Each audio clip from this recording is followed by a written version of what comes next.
Bismillahirrahmanirrahim, salam alaikum. Vous parlez de l'injustice et je voulais vous parler de ce qui se passe en Syrie. Que pouvons-nous faire pour eux?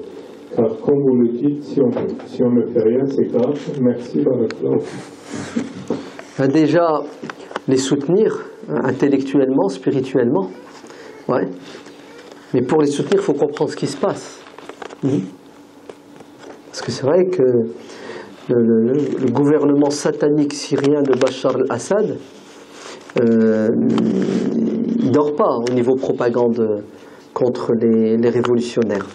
En fait, vous savez, ce qui se passe, c'est que les peuples musulmans, en ont marre, tout simplement, de se faire dominer par des despotes et des tyrans. Comme le peuple français en 1789 a décidé de se révolter parce qu'il avait faim.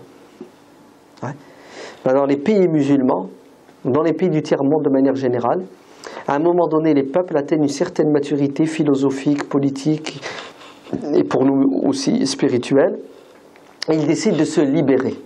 Parce qu'ils ont, depuis la décolonisation, ils sont sous tutelle de la tyrannie des dictateurs. Ok, très bien.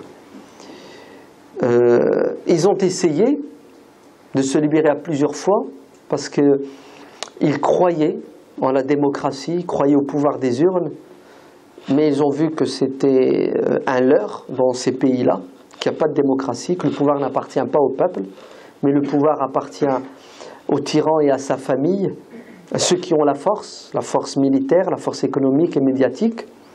Mieux, ils ont découvert qu'en vérité, ces tyrans et ces despotes ne sont que des pantins entre les mains des puissances étrangères, et en particulier les États-Unis ou les grandes multinationales du pétrole, du nucléaire et de l'armement.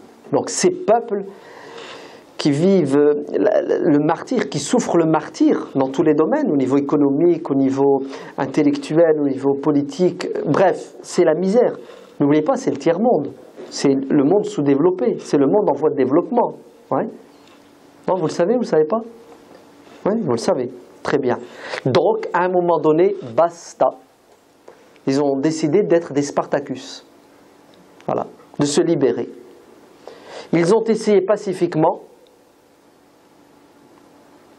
et ils ont eu une réaction qui, ma foi, était prévisible, qui est la répression sanguine, le massacre.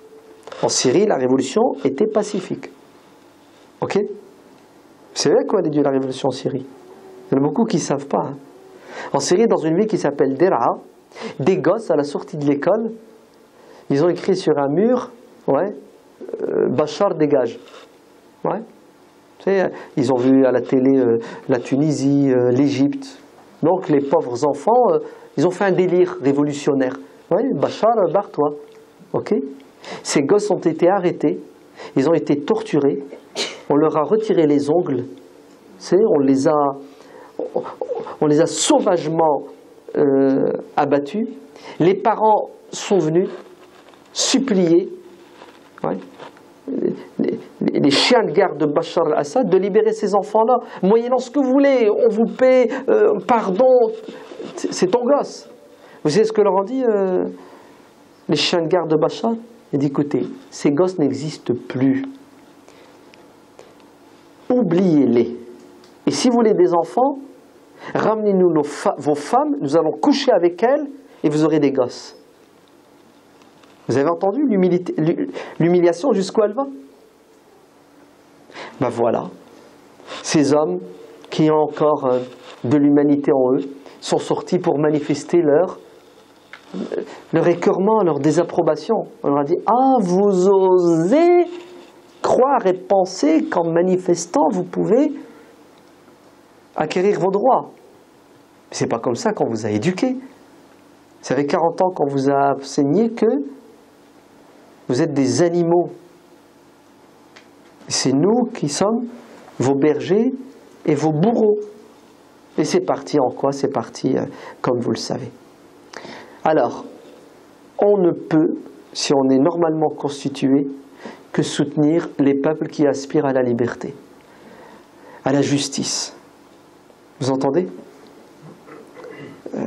Alors, je vais dire le mot démocratie, mais il y a des musulmans qui ne l'aiment pas. Ouais, parce qu'ils disent la démocratie, c'est de la mécréance. Le pouvoir n'appartient qu'à Dieu. Ok? Regardez comment ils sont bas, les musulmans. Regardez la stupidité. Ouais, bon, allez, on met ça de côté. Ils veulent la liberté, ils veulent la justice. On leur a dit, ça va vous coûter cher. Bachar al-Assad est prêt à éliminer 80% du peuple syrien, sunnite, pour qu'il reste au pouvoir, lui, et ses cohortes sataniques. Et les Syriens se battent. Donc, vive le peuple, vive la liberté. Nous devons les soutenir politiquement, spirituellement et au niveau humanitaire. Allah barak fikoum, n'égorgez pas de moutons. Pas de moutons le 15 octobre 2013. Les 250 € du mouton, vous allez l'envoyer au secours islamique. Le secours islamique qui va égorger des moutons dans les camps de réfugiés syriens, en Jordanie, en Irak, au Liban. Vous entendez? Fatwa, interdit. C'est bon?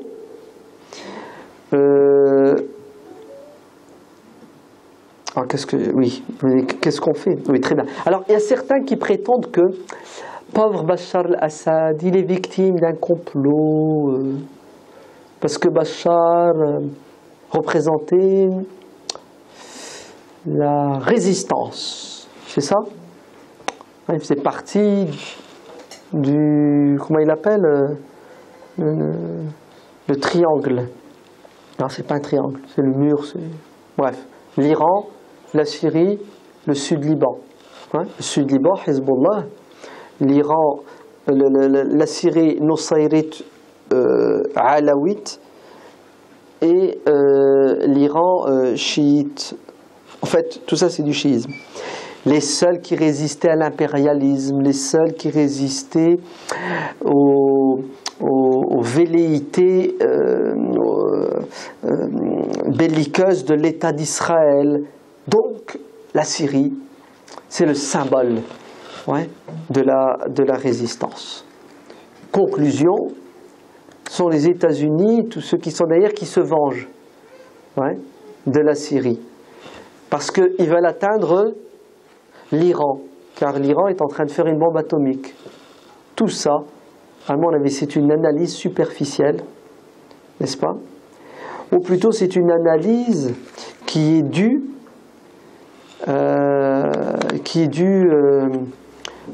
à l'esprit perfide, effectivement, de ces puissances qui dirigent le monde, qui veulent nous faire croire que la Syrie, l'Iran et le Hezbollah sont du côté des opprimés, des déshérités, sont du côté de la Palestine et qui sont un barrage contre l'impérialisme sioniste et américain. C'est faux, c'est du baratin. L'Iran, la Syrie et le Hezbollah, ces trois entités chiites, vous entendez, sont d'alliance et de connivence avec les États-Unis d'Amérique, avec l'empire sioniste américain. Ok ? Pour faire barrage au réveil de l'islam dans le monde musulman qui est majoritairement sunnite. Ainsi, depuis plus de 40 ans, Nixon disait « Il faut qu'on exploite la faille qui existe dans le monde musulman, chiisme, sunnisme, car les chiites ont une haine viscérale des sunnites. Développons le chiisme, mettons-le en valeur, en faisant de lui un martyr. Et dont, écoutez bien ce que je vais vous dire, les opposants iraniens ont renversé la dictature du Shah, en soutenant Khomeini et les siens pour qu'ils accèdent au pouvoir. Investissons dans le chiisme, car le chiisme est notre allié contre le reste du monde musulman. Et nous allons faire d'une pierre 50 000 coups. On maintient la division dans le monde musulman, la haine, les guerres intestines. Secondo, on retarde l'avènement de l'islam sunnite, le retour du califat, l'unité du monde musulman. tertio, on utilise l'Iran et le chiisme comme épouvantail pour faire peur aux monarchies arabes afin de leur vendre les armes en leur disant vous avez un ennemi qui s'appelle l'Iran, protégez-vous, ils veulent vous envahir. Et chaque année, c'est des milliards qui sont dépensés par ces monarchies sous prétexte qu'elles ont besoin de se renforcer militairement contre un ennemi qui s'appelle l'Iran. Ouais. Et, bien entendu, pendant ce temps-là, l'aspirateur aspire le pétrole, le gaz et tout ce que vous voulez, les richesses de tous ces pays-là. Alors, qu'est-ce que vous pensez de cette thèse, de cette théorie? J'ai pas le temps, hein. Tout ça, c'est appuyé d'analyses, de discours, de déclarations, mais il y a mieux que tout ça, c'est la réalité, tout simple. La dernière en date. Allô, how are you?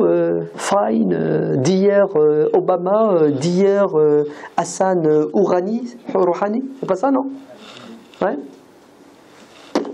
La bombe iranienne, le nucléaire, tout ça c'est du pipeau et du baratin. Vous entendez? L'ennemi c'est qui? C'est le reste.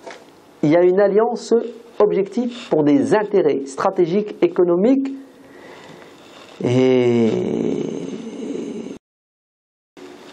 tout simplement. Eh bien oui, l'État d'Israël est au centre de tout cela.